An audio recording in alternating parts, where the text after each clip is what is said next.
morning, afternoon, and evening, ladies and gentlemen. My name is Zachary Nolan. Welcome back. Thank you all, by the way, for tuning into our draft coverage yesterday. That was great. Y'all did phenomenal. Views are doing great on those ones. Today, we have possibly two videos coming out. At least one, which is this one, is Nate Schmidt being bought out. The other one, possibly later, is if the Jets don't tender an offer to one of their RFAs. I will cover that because, as we've said on this channel, we cover everything Winnipeg Jets. Nate Schmidt was an expected buyout. The Jets acquired him with pretty much, like, when they took on that contract, it was kind of like, well, we hope we're getting prime Nate Schmidt.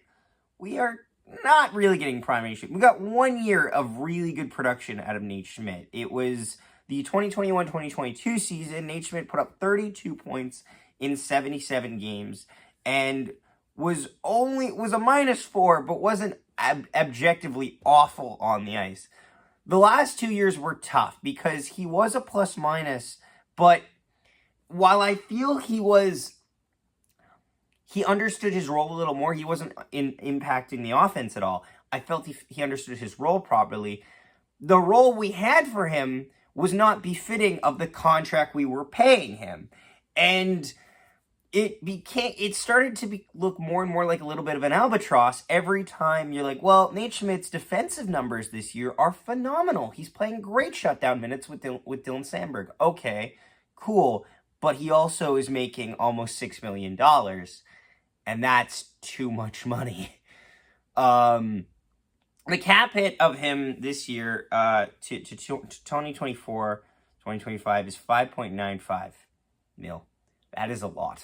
And so to clear that off the books is good. And now the Jets have at least $21 million that they can work with for UFAs and RFAs. I don't know how they're going to work around it. I think that their backup goaltending option is going to be cheap. Maybe they can move Pionk, but I don't think this organization is serious about letting Neil Pionk go. Nate Schmidt should find a home with another team, though. It'll be a lot cheaper of a deal, but I definitely see that he will be... Like, this is technically going through waivers as purpose of buyout, but I don't expect anyone to claim him off waivers. They'll just wait till tomorrow and just make him a contract, just a new contract. So there's that. I expect him to sign with probably a little bit of a rebuilding team that will probably look for veteran leadership to help bolster their future blue liners. And I think that is something that Nate Schmidt is actually pretty solid at. I think he really helped Dylan Sandberg in his development by being his defensive partner there. He was extremely reliable. Actually, if you look at advanced analytics, they were one of the best defensive pairs ever. They just weren't worth the price that we was paying him, and that is why we had to move on from him. Honestly, I wish him all the best. I will cover wherever he signs. That will be a video we will make.